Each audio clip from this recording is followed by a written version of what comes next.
ഹരിനാമകീർത്തനം 2. ചെയ്യുന്ന കർമ്മങ്ങൾ സകലവും ഭഗവദർപ്പണമായി ഭവിക്കണമെന്ന്. മന്നിങ്കൽ വന്നിഹ പിറന്നന്നു തൊട്ടു പുനരെന്തൊന്നു വാങ്മനസുദേഹങ്ങൾ ചെയ്തതു.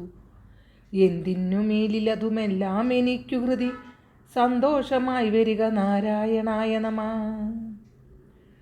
ഭൂമിയിൽ വന്നു പിറന്ന അന്നു മുതൽ വാക്കുകൊണ്ടും മനസ്സുകൊണ്ടും ദേഹം കൊണ്ടും എന്തെല്ലാം താൻ ചെയ്തുവോ, ഇനിമേലിൽ എന്തെല്ലാം ചെയ്യുവാൻ ഇരിക്കുന്നുവോ അതൊക്കെയും നിന്റെ മനസ്സിൽ സന്തോഷമായി ഭവിക്കട്ടെ.